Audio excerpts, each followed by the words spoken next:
পয়গম্বর মূসা আল্লাহ রাব্বুল আলামিন বলার সঙ্গে সঙ্গে পয়গম্বর মূসা এবার নিজের হাতের লাঠিটা বিশাল বড় পাথরের উপরে যখন আঘাত করে দিল, কিতাবের ভিতর আসছেন এই বিশাল বড় পাথরটা দুই খণ্ডিত হয়ে গেল। পয়গম্বর মূসা বিশাল বড় পাথরটা দ্বিখণ্ডিত হওয়ার পরে এর ভিতর থেকে একটা ছোট্ট পাথর বের হইল। পয়গম্বর মূসা এই পাথরটার দিকে অপলক দৃষ্টিতে তাকায় আছেন। আল্লাহ এবার ডাক দেয়া কয়, পয়গম্বর ওই পাথরটা কিভাবে তাকায় দেখো, দেখার সময় নাই। ও মূসা, হাতের লাঠি দিয়ে দ্বিতীয় নাম্বার এই ছোট্ট পাথরটারে একটা আঘাত করো। পয়গম্বর মূসা আল্লাহর বলার পরে আর প্রশ্ন করার কোনো সুযোগ নাই। পয়গম্বর মূসা এবার নিজের হাতের লাঠি দিয়ে পাথরের পেট থেকে যেই দুই নাম্বার পাথরটা বের হয়েছে, দুই নাম্বার পাথরটার উপর আঘাত করছে। আঘাত করার সঙ্গে সঙ্গে কিতাবের ভিতর আসছেন এই পেটের ভিতর থেকে যেই পাথরটা বের হয়েছে, দ্বিতীয় পাথরটাও দ্বিখণ্ডিত হয়ে গেছে।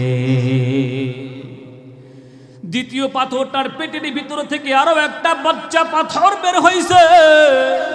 এই বাচ্চা পাথরটা যখন বাড়াইছে, পয়গম্বর মূসা এই ছোট্ট তৃতীয় নাম্বার পাথরটার দিকে অপলক দৃষ্টি দিয়ে তাকায় আছেন। আল্লাহ রাব্বুল আলামিন বলে, পয়গম্বর এই পাথরের দিকে তাকায় থাইকা সময় লস করার কোনো সুযোগ নাই।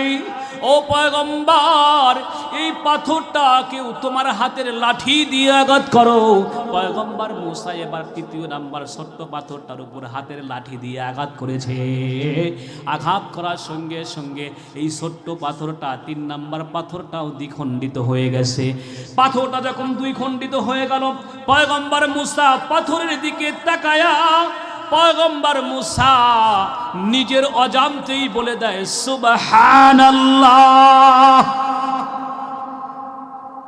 আল্লাহ বলে, পয়গম্বর মূসা তৃতীয় নাম্বার পাথরের ভিতর থেকে ছোট্ট একটা পিপিলিকা বের হয়ে হাঁটাহাঁটি করতেছে। এই পাথরের ভিতরে তৃতীয় পাথরের ভিতরে পিপিলিকা বের হয়ে হাঁটাহাঁটি করতেছে। এটা দেখে সুবহানাল্লাহ পড়ছো? না না, এতটুকু বললেই হবে না, হবে না।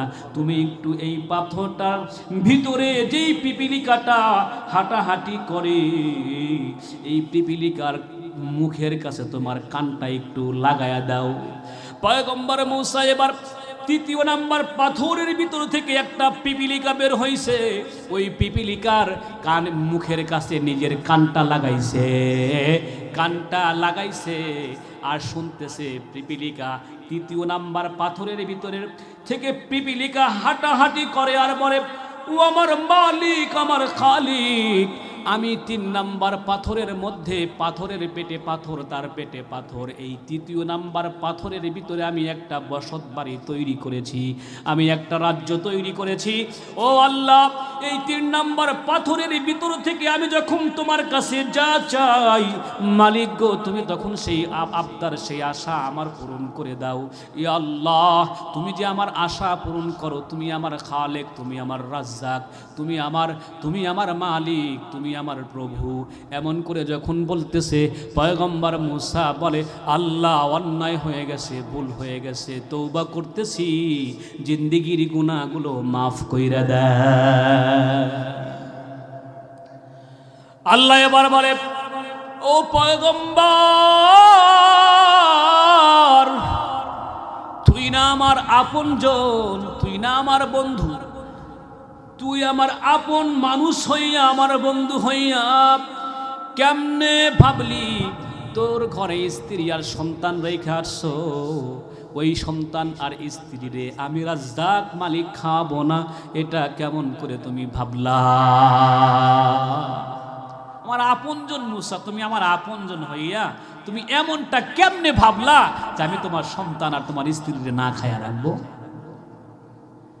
তাইলে আমার কথা হলো এটাই, আসমানে থাকে রিজিক। রিজিক কোথায়? আসমানে। আরও একটা ঘটনা বলি ছোট্ট করে, তারপরে এদিকে যাব। রিজিক যে আসমানে থাকে, এটার একটা সুন্দর সুন্দর একটা ঘটনা আছে, যেটা দুইটা বন্ধু জঙ্গলের ভিতরে ঘুরতে গেছে পাখির আওয়াজ শোনার জন্য। মানুষ মোবাইলে রিংটং দিয়ে রাখে পাখির আওয়াজ, দেয় না? পাখির আওয়াজ অনেকের ভালো লাগে, অনেকে পাখি ধইরা পোষে, অনেকে পাখির আওয়াজ শোনার জন্য জঙ্গলের ভিতরে চলে যায়। তো এই দুই বন্ধু ভিতরে গেছে জঙ্গলের ভিতরে পাখির আওয়াজ শোনার জন্য। যাইতে যাইতে বহু দূর চলে গেছে।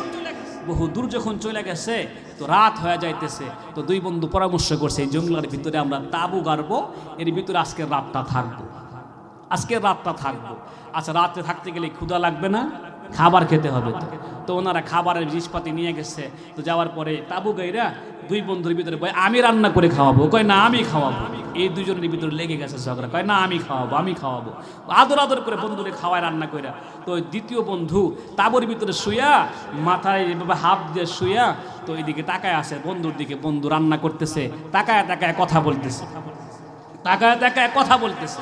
এই কথা বলতে বলতে দেখতেছি কি যে বন্ধু রান্না করে ওই বন্ধু তার চুলার আগুন নিভে গেছে, চুলার আগুন নিভে গেছে। তো চুলার আগুন যদি নিভে যায় তো আগুন, আমাদের মা বন্ধুরা চুলায় আগুন জ্বালায় কিভাবে? ফু দেয় না?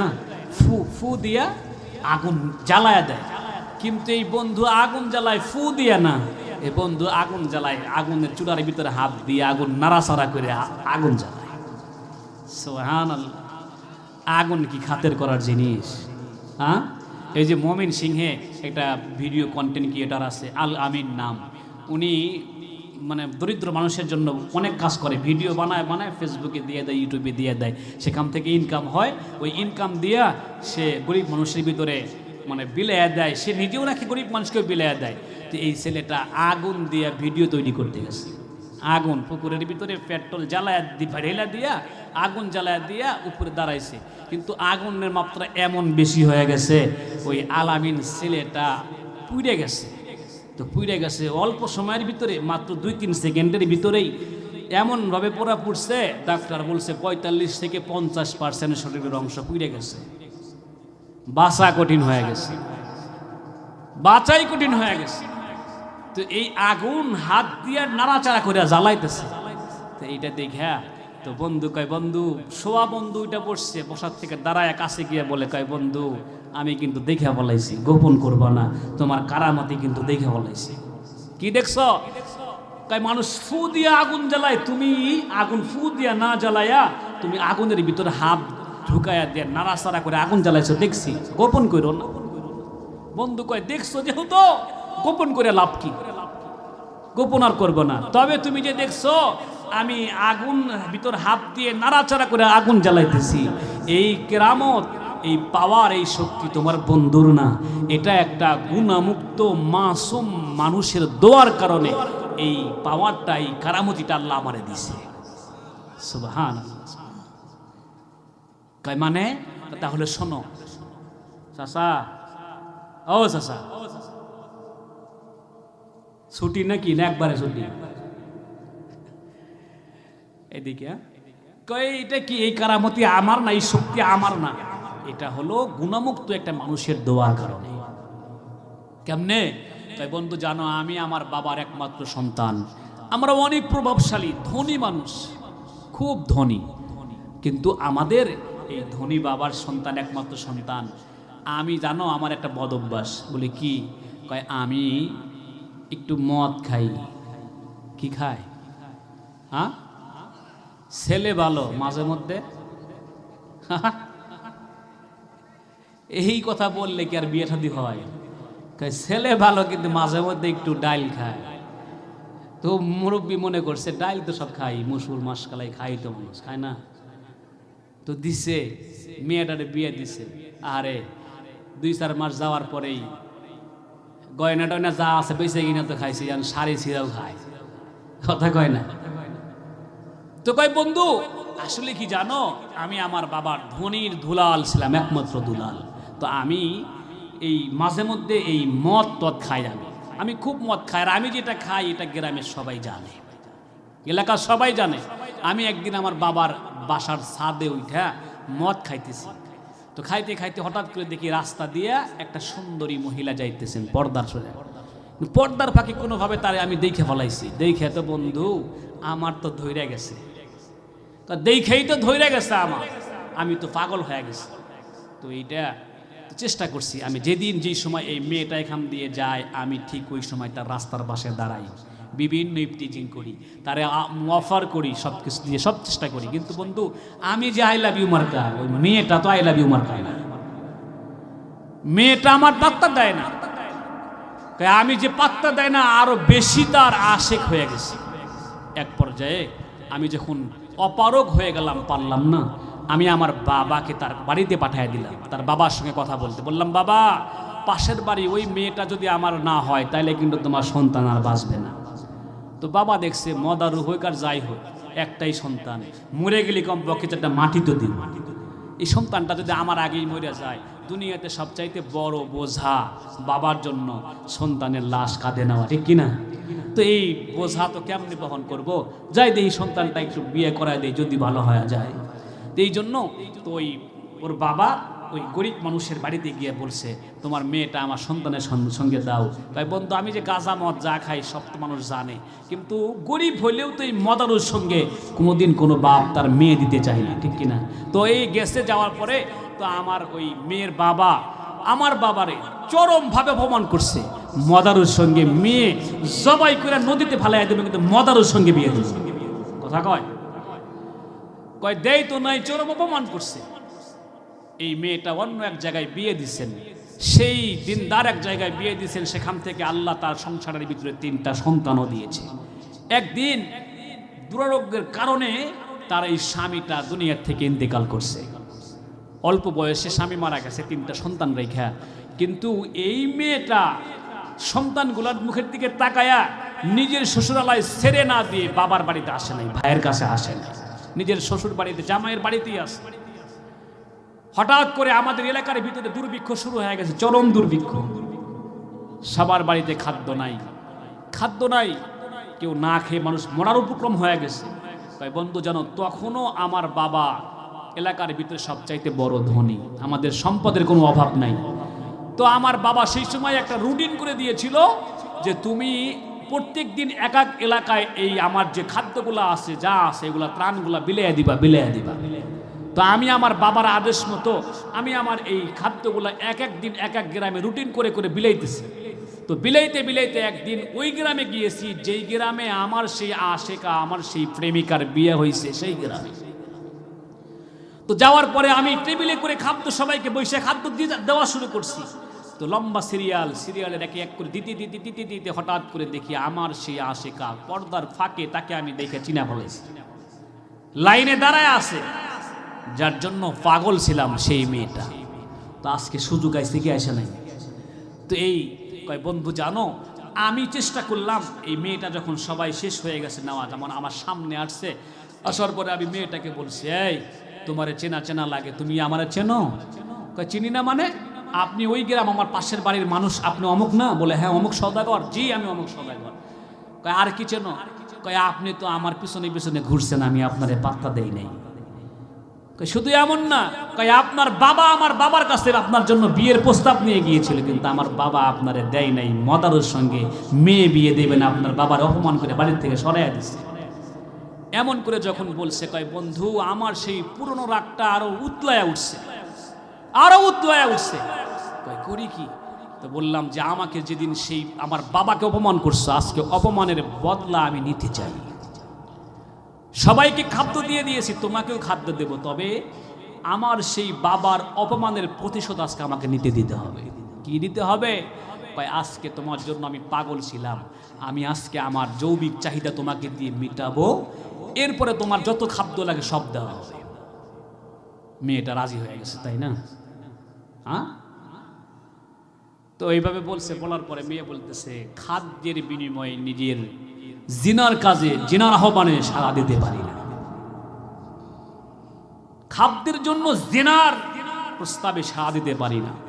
আরে আজকে নিজের একটা কন্যা সন্তানকে সেই ছোট্ট থেকে 17-18 বছর পর্যন্ত বয়স হয়েছে, বিয়ে দেয় নাই, একজন বাবা কত কষ্ট করে, কত পরিশ্রম করে মাথার ঘাম পায়ে ফেলায়া এই মেয়েটার পোশাক, মেয়েটার খাবার দাবার দেয়, তার যৌবন তার যে মানে যা আছে এগুলো ঢাকার জন্য বাবার মাথার ঘাম পায়ে ফেলায়।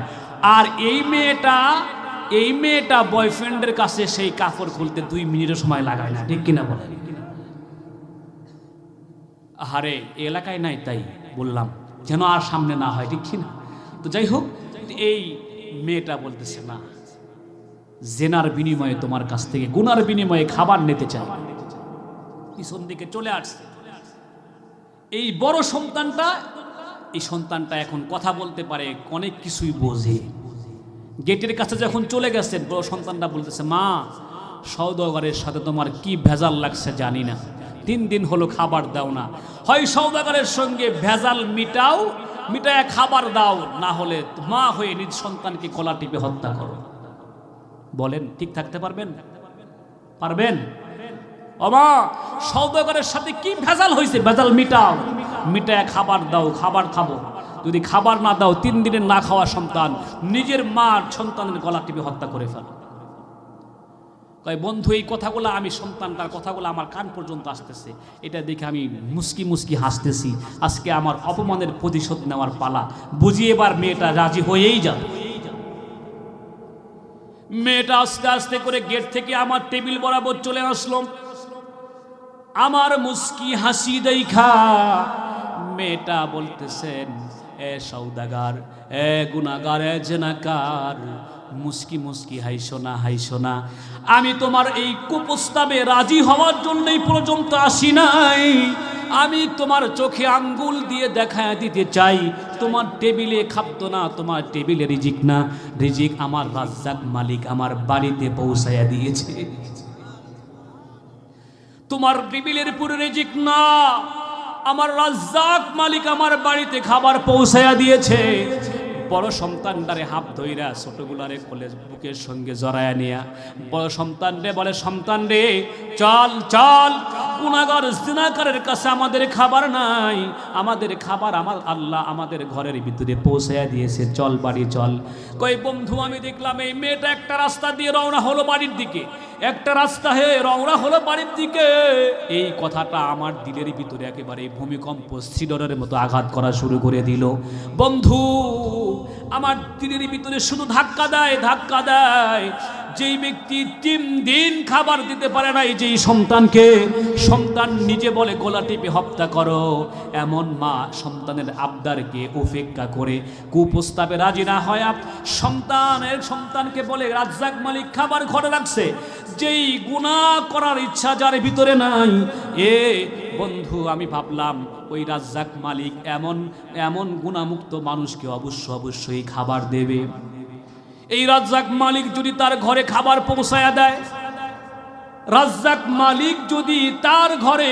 পৌঁছায়া দেয়, যেই রাজ্জাক মালিক তার ঘরে খাবার পৌঁছাইবে, ওই রাজ্জাক মালিক আমার উপরে তার আসমানের গজব দিতে দেরি করবে না। বন্ধুরে, আমার বুকের ভিতরে উতাল পাতাল ঢেউ, কেমন যেন ঘূর্ণিঝড় সিডর, আইলা, নার্গিস, ফাতেমা হয় শুরু হয়ে গেল। আমি আর থাকতে পারলাম না। আমি আমার টেবিলের খাবারগুলা সুন্দর করে গচ্ছিত করে বড় একটা প্যাকেট কইরা কাঁধে করে নিয়ে মহিলা যেই রাস্তা দিয়ে তার বাড়িতে যায়, ওই রাস্তা না গিয়ে অপর রাস্তা দিয়ে আমি একটু তাড়াতাড়ি কইরা দৌড়াইয়া মহিলার বাড়িতে চলে গেলাম। বাড়িতে গিয়ে মহিলার ঘরের দরজায় খাবারের স্তূপ রাইখা দিলাম। রাইখা দিয়ে আমি একটু ঝুপড়ির আড়ালে, জংলার আড়ালে দাঁড়াইলাম। আর ভাবতেছি, দেখি এই মহিলা খাবার পাইয়া কি করে। আমি মহিলাকে দেখার জন্য চুপটি করে ঘপটি মেরে আমি একটা ঝুপড়ির আড়ালে, আমি একটা জঙ্গল বা ঘাসের আড়ালে লুকাইলাম। বন্ধু, ঘরের গেটের ভিতরে দিয়ে যখন ঘরের কাছে পৌঁছায়া গেছে, দেখতেছে ঘরের দরজার সামনে বিশাল বড় একটা খাদ্যর স্তূপ ভরা একটা পোটলা দেখা যায়। মা জননী বড় সন্তানকে ডাক দিয়া কয়, সন্তান দেখোস না, রাজ্জাক মালিক আমাদের ঘরে খাবার পৌঁছায়া দিয়েছে।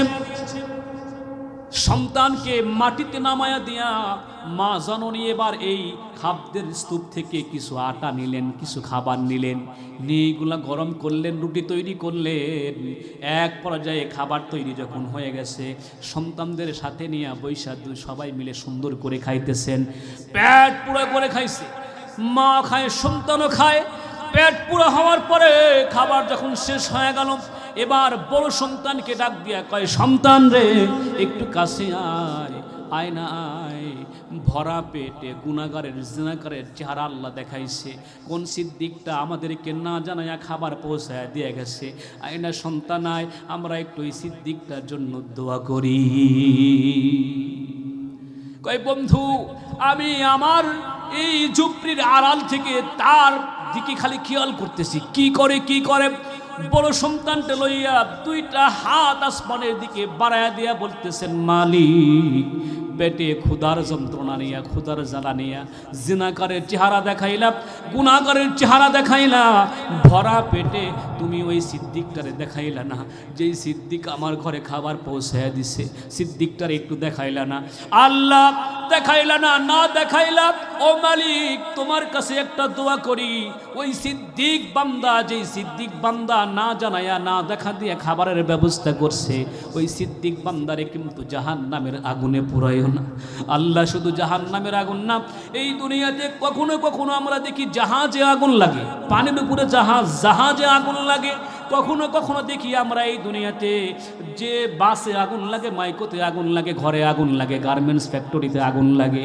মহিলা ডাক দেয়া কয়, আল্লাহ শুধু জাহান্নামের আগুনে জ্বালাইবা না, তা না, এই তোমার সিদ্দিক বান্দা দুনিয়াতে যদি কখনো বিপদের মধ্যে পড়ে, দুনিয়ার আগুন যদি তাকে গ্রাস করে নেয়, আল্লাহ দুনিয়ার আগুন থেকেও তারে তুমি বাঁচায়া দিও।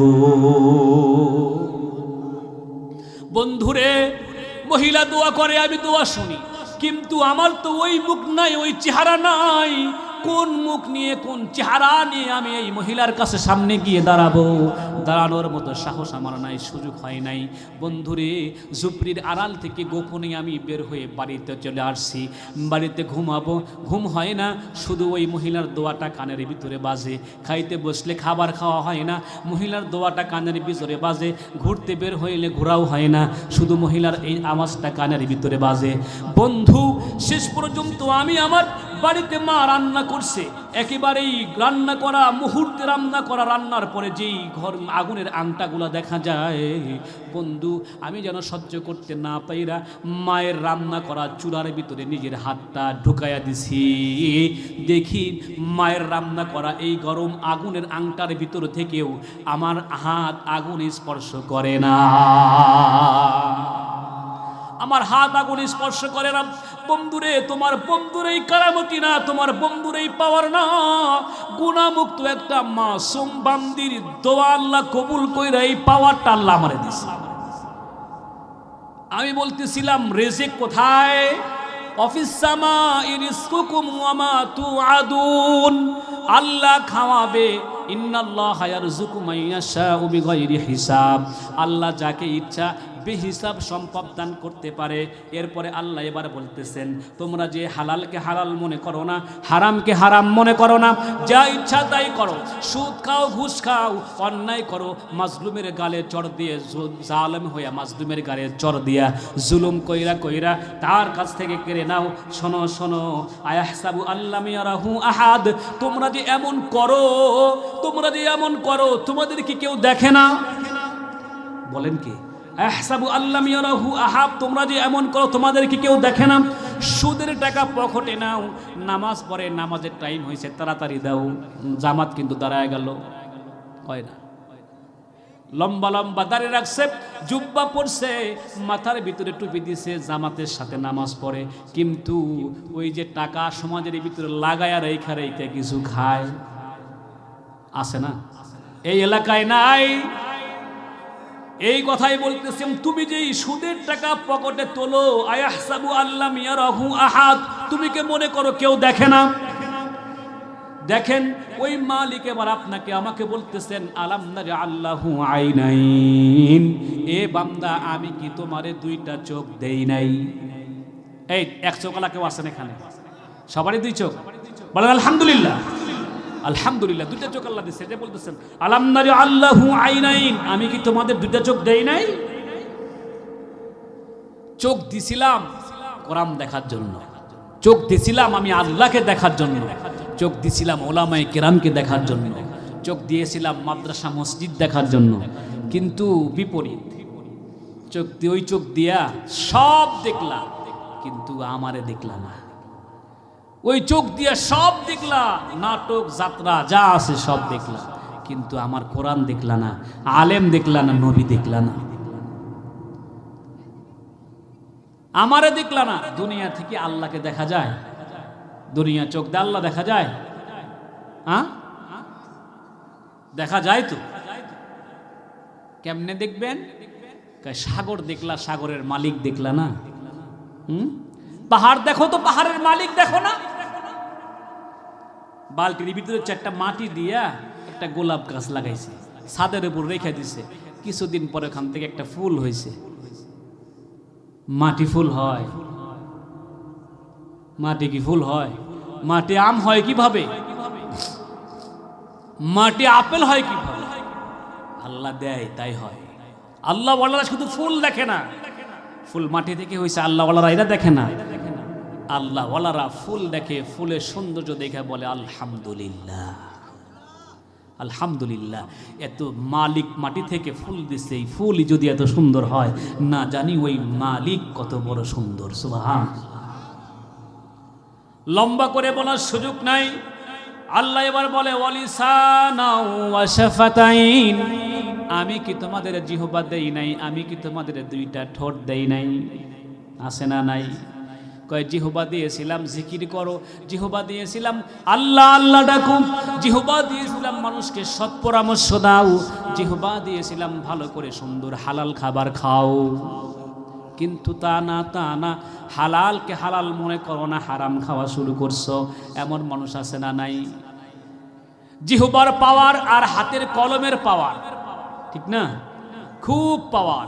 এই পাওয়ার পাইতে পাইতে পাইতে পাইতে অনেক সিটও পায়, ক্ষমতাও পায়। হ্যাঁ, কথা বলেন। ক্ষমতাও পায়। পাইছিল না বিগত আমাদের আপা? পাইছিল না? কয়দিন খাইছিল? 16 বছর পর্যন্ত ক্ষমতায় থাকছে। থাকার পরে ক্ষমতায় থেকে থেকে থেকে থেকে এমন একটা অবস্থা হয়েছে, যে জমিনে আর থাকার সুযোগ হয় নাই। কথা বলেন। সময় পাইছিল কয় মিনিট? 45 মিনিট। 16 বছর থেকে সময় পাইছিল 45 মিনিট। আবার কয় নিজ দিয়া না, মাটি হারাম। যেই জমিনে জুলুম করছে, এই জুলুম তোমায়, মাটি তোমার জন্য হারাম। এই জমিন হারাম, উপর দিয়ে যা উপর দিয়ে না ফরমান। আবার মাঝে মধ্যে কয় কি চট করে ঢুকে পড়বো, কয় না? চট করে ঢুকে পড়বো। ঢোকার অবস্থা আছে আর? ফাঁসি তো কোর্ট দিয়েই রাখছে। জনগণ কি ফুলের মালা নিয়ে রাখবে? জুতা জুতা, যত জুতা নিক্ষেপ করবে ওই জুতা পরিষ্কার করতে 2 দিন লাগবে। কথা কয় না? এই জন্য জিহ্বা দিয়েছে, জিহ্বার পাওয়ার না। এই জন্য আল্লাহ হাতে কলম দিয়েছে, কলমের খোসায় খোসায় হারাম কাজ করা যাবে না। জিহ্বা দিয়ে হারাম কথা বলা যাবে না। যদি হারাম বলতেই থাকো, হারাম পাওয়ার দেখাইতেই থাকো, এই জমিনটা তোমার জন্য হারাম করে দিবেন কে? দেখেন এখন দুইটাই লেডিস, জন্ডিস না, দুইটাই লেডিস। আমরা জন্ডিস পাইছি অনেকদিন, অনেক পরে সরকার পাইছি। কিন্তু লেডিস ছিল দুইটাই। একটা লেডিস 16 বছর থেকে গেছে। জালেম হলে তার পরিণতি কি দেখতে তো পাইতেছেন। আর একজন আলেমদের সাথে সম্পর্ক ভালো রাখছিল, আলেমদেরকে মোহাব্বত করছে, ভালোবাসছে। কলিজার টুকরা আল্লামা দিলওয়ার হোসেন সাইদি সাহেবের রায়ের সময় যারা ওই কুত্তার মতো শাহবাগে লাফাইছিল, এই ম্যাডাম খালেদা সেদিন বলেছিল সবগুলা নাস্তিক। আলেমের পক্ষ নিয়েছিল সেদিন। আজকে সেই মানুষটা মৃত্যুসজ্জায় শায়িত আছে। আজকে সকল মানুষ, আলেম ওলামা সহ আম মানুষ সবাই তার জন্য দোয়া করতেছে। কথা কয়? দোয়া করতেছে। একজনের জন্য দোয়া করে সে মহিলা, আর একজনের জন্য জুতা নিয়ে রেডি আছে সেও মহিলা। এই জন্য আল্লাহ বলে আলাম না যে আল্লাহু আইনাইন, চোখ দিয়েছি তো ইতিহাস থেকে নিজের ভবিষ্যৎ করার জন্য। অন্যের ইতিহাস দেখে, অন্যের অতীত দেখে নিজের ভবিষ্যৎ করার জন্য আমি 2টা চোখ দিয়েছিলাম। হাসিনার ইতিহাস অতীত দেখা সামনে যারা আবার এই বাংলার মসনদ পাইবা, হাসিনার ইতিহাস দেখে মসনদে বইস, নালে কিন্তু বঙ্গোপসাগর ছাড়া কোনো উপায় থাকবে না। কথা বলেন। যাই হোক, আল্লাহ তাআলা বলেন আমি তোমারে 2টা চোখ দিয়েছি, একটা জিহ্বা দিয়েছি, 2টা তোমাদেরকে ঠোঁট দিয়েছি। আল্লাহ এবার একটা মারাত্মক কথা বলতেছেন, ওয়াহাদাইনাহুন নাজদাইন। আল্লাহ বলতেছেন, ওই যে আরেক জায়গায় বলে, যেদিন জাহান্নামীরা একত্রিত হয়ে যাবে একটা জায়গায়, দলবদ্ধ সারিবদ্ধ হয়ে যাবে, আল্লাহ সেদিন জাহান্নামীদেরকে বলবে, এরে জাহান্নামীরা, আজকে তোরা এখানে কেন আসছিস? কেন এখানে আসছিস? আসিকাল্লাযীনা কাফারু ইলা জাহান্নামা যুমারা হাত্তা ইযা জাউহা ফুতিহাত আবওয়াবুহা ওয়া ক্বালা লাহুম খাযানাতুহা আলাম ইয়াতিকুম রুসুলুম মিনকুম ইয়াতলুনা আলাইকুম আয়াতি রাব্বিকুম ওয়া ইনযিরুনাকুম লিকা ইয়াউমিকুম হাযা। তোরা আজকে এখানে কেন? তোদেরকে আমি নবী দিয়েছিলাম, কয় হ্যাঁ। তোদেরকে রাসূল দিয়েছিলাম, কয় হ্যাঁ দিয়েছিলেন। তোদেরকে আমি কোরআন দিয়েছিলাম, হ্যাঁ দিয়েছিলেন। তোদেরকে আমি হক্কানি উলামায়ে কেরাম দিয়েছিলাম, হ্যাঁ দিয়েছিলেন। তারপরে এখানে কেন আজকে তোরা? কয় সব পাইছিলাম, কি করছো? কয় তাদেরকে অস্বীকার করেছি। মালিক বুঝি এবার খুশি হয়ে যাবে। ক্বালু বালা, সব পাইছিলাম, ওয়ালাকিন হাক্কাত কালিমাতুল আযাবি আলাল কাফিরিন, তাদেরকে আমি অস্বীকার করেছিলাম। আল্লাহ এবার রাগান্বিত হয়ে বলবে, কিলা দুখুলু আবওয়াবা জাহান্নামা খালিদিনা ফিহা। শয়তান নাফরমান, এবার ঢোক জাহান্নামের ভিতরে, চিরস্থায়ী জাহান্নামের ভিতর থাক। এ কথাটাই আল্লাহ বলেন, ওয়াহাদাইনাহুন নাজদাইন, আমি কি তোমাদের জন্য দুইটা রাস্তা দেই নাই? রাস্তা কয়টা? দুইটা, ডান আর বাম। ডান এটা চেনাইছে কে? এটা বাম চেনাইছে কে? জাহান্নাম চেনাইছে কে? জান্নাত চেনাইছে? ওয়াহাদাইনাহুন নাজদাইন, আমি কি দুইটা রাস্তা তোমাদেরকে দেই নাই, চেনাই নাই? বলেন, আগুনে হাত দিলে গরম, এটা জানেন নাকি? কেউ মাদ্রাসা জানা? আগুনে হাত দিলে গরম হয়, পুড়ে যায়, এটা জানে সবাই। শিখাইছে কি? আল্লাহ। বরফে হাত রাখলে হাত ঠান্ডা হয়, জানে নাকি? শিখাইছেন কি? আল্লাহ। আল্লাহ কয়, জান্নাতও শিখাইছি আমি, জাহান্নামের রাস্তাও শিখাইছি আমি। নামাজ জান্নাতের রাস্তা, নামাজ না পড়া জাহান্নামের রাস্তা। রোজা রাখা জান্নাতের রাস্তা, রোজা না রাখা। দান করা জান্নাতের রাস্তা, দান না করা। শিখাইছেন কি? আল্লাহ শিখাইছেন। ওয়াহাদাইনাহুন নাজদাইন, রাস্তা দুইটা। কয়টা রাস্তা? সামনে ফেব্রুয়ারিতেও জন্ডিস পুরুষ সরকার প্রধান ডক্টর মোহাম্মদ ইউনূস। রাস্তা কয়টা? কথা বলেন।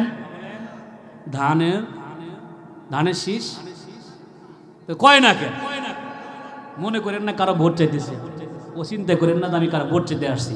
ও জামাত আলাদাও টাকা দিব না, বিএনপি আলাদাও আমার টাকা দিব, তো আমি ভোট চাবো কি? কোন দুঃখে? আল্লাহ কয় রাস্তা কয়টা? ডান বাম, জান্নাতের রাস্তা জাহান্নামের রাস্তা। ওয়াহাদাইনাহুন নাজদাইন শিখাইছি আমি। আর এবার ডক্টর ইউনূসও বলতেছে রাস্তা দুইটা, দাড়িপাল্লা ধানের শীষ, যেদিকে যাও যাও। তবে তোমার যে আকলটা আছে, এই আকলের বিচার আমি আল্লাহ করব। সুম্মা লা তুসআলুন্না ইয়াউমা ইদিন আনিন নাঈম। তুমি বাজারে গিয়া বুড়া একটা লাউ, এই লাউটা কিনতে গিয়ে যদি বুড়া লাউ 20 টাকা দিয়ে কেন, কয় 20 টাকায় লস। ওইখানে তোমার ব্রেন খাটে। পচা মাছ 500 টাকার 100 টাকা দিলে তুমি কিনবা না, কয় ওইখানে পচা মাছ ওই 100 টাকায় নষ্ট। সব বোঝো, কিন্তু জমির আল কাটতে গিয়ে সেটাও বোঝো, বড় করলে পরে 2 সব দান বেশি হবে, এটাও বোঝো। কিন্তু তুমি জান্নাত আর জাহান্নামও চেনো, সব বোঝো। সামনে রাস্তা দুইটা, কোনটাতে গেলে ভালো হবে চিনা নি। ঠিক আছে কি? আল্লাহ তাআলা বলেন, ওয়াহাদাইনাহুন নাজদাইন, আমি কি তোমাদেরকে দুইটা রাস্তা দেই নাই? এরপরে আল্লাহ বলে, ফালাকতাহামাল আকাবা। আল্লাহ এবার একটু আশ্চর্য হয়ে গেছে, আশ্চর্য হয়ে বলে, ফালাকতাহামাল আকাবা, মানুষ কেন যে তোমরা আকাবার ভিতরে প্রবেশ করলা না? কেন যে তোমরা আকাবার ভিতরে প্রবেশ করলা না? আফসোসের সাথে আল্লাহ বলতেছে, আকাবা কি বোঝেন? আকাবা কি বোঝেন? কথা কয় না, বোঝেন না? এটাও আল্লাহ বলতেছেন, ওয়ামা আদরাকা মাল আকাবা। ওগো নবী, আপনি আকাবা কি জানেন? আকাবাটা কি আপনি কি জানেন? নবীকে আল্লাহ বলতেছে, আমি তো বুঝি না আল্লাহ, আপনি একটু বুঝাইয়া দেন না। আকাবা হলো ইসলামী জান্নাতে যাওয়ার যে কাজগুলা, এটাই হলো আকাবার অংশ। জাহান্নামে যাওয়ার যেই জিনিসগুলা এগুলো হলো আকাবার বহির্ভূত জিনিস। আকাবা ওই যে পাহাড়ের গিরিপথ দিয়ে হাঁটতে হাঁটতে শত্রু দেখে ফেলাইছে আপনার এখন অ্যাটাক করবে, কি করে গুহার ভিতরে ঢুকে পড়ছে, বলে গিরিপথ গুহার ভিতরে ঢুকছে। যেই ব্যক্তি গুহার ভিতরে ঢুকছে সে নিরাপত্তা পেয়ে গিয়েছে। আল্লাহ তাআলা বলতেছেন, কেন যে তোমরা এই গিরিপথে ঢুকলা না, কেন যে নামাজ পড়লা না, কেন যে রোজা রাখলা না, কেন যে হজ করলা না, কেন যে যাকাত দিলা না, কেন যে দান সাদকা করলা না। ইসলামের জান্নাতে যাওয়ার যত কাজ সবগুলো আকাবার অংশ, জাহান্নামে যাওয়ার যেই কাজগুলো সেগুলো আকাবার বহির্ভূত অংশ। এবার আল্লাহ বলতেছেন সব ভালো, পুরো ইসলামটাই হলো আকাবা, পুরো ইসলামটাই হলো আকাবার বৈশিষ্ট্য। কিন্তু সূরা বালাদের ভিতরে আল্লাহ রাব্বুল আলামিন বিশেষ কয়েকটা কথা এখানে বলতেছেন। ফাক্কু রাকাবাতিন, যদি যেই ব্যক্তি দাস মুক্ত করে, গোলাম মুক্ত করে, আল্লাহ বলতেছেন এই ব্যক্তি হলো আকাবার অংশ বিশেষ বৈশিষ্ট্যের ভিতরে প্রবেশ করলো। এই ব্যক্তি দাস মুক্ত করলো, যেন জান্নাতে চলে গেল। বলে এখন তো আর দাস নাই, দাসীও নাই, এগুলো কেমনে মুক্ত করব? যেই ব্যক্তি এই এলাকার ভিতরে, যেই ব্যক্তি সৎ ব্যক্তি কিন্তু কোনো জালেমের জুলুমের শিকার হয়ে গেছে, কোনোভাবেই জালেম তাকে জেলখানার ভিতরে বন্দি করছে, রিমান্ড দেয়, নির্যাতন করে, এমন যদি হয় তাহলে ও ভাই ওই মানুষটাকে জেল থেকে বের করে দেওয়াই আকাবার অংশ। ওই মানুষটাকে জেল থেকে বের করাই আকাবার অংশ। এরপরে আল্লাহ বলে আউ ইতআমুন ফি ইয়াউমিন যী মাসকাবা, যদি যখন দেখবা দুর্ভিক্ষের সময় মানুষকে খাদ্য দেওয়া, দান করা, এটা হলো আকাবার অংশ। এরপরে বলতেছেন আউ ইতআমুন ফি ইয়াউমিন যী মাসগাবা ইয়াতীমান যা মাকরাবা, এতিমদেরকে খাবার দেওয়া, এতিমদের লালন পালন করা, এটাও হলো আকাবার অংশ। এরপরে আউ মিসকিনান যা মাতরাবা, নিকটাত্মীয় স্বজনদেরকে যে ব্যক্তি সাহায্য করে, সহযোগিতা করে, খাবার দেয়, এটাও আকাবার অংশ বিশেষ। এরপরে আল্লাহ বলে সুম্মা কানা মিনাল্লাযীনা আমানু ওয়া তাওয়াসাউ বিস-সাবরি ওয়া তাওয়াসাউ বিল মারহামা। আল্লাহ বলতেছেন যারা ঈমান আনে তারা ঈমানদারকেও আল্লাহ তাআলা, ঈমানদারদের আল্লাহ তাআলা বলতেছেন যারা ঈমান আনছে, নেক আমল করছে, তারাও যেন আকাবার ভিতরে প্রবেশ করেছে। সুবহানাল্লাহ।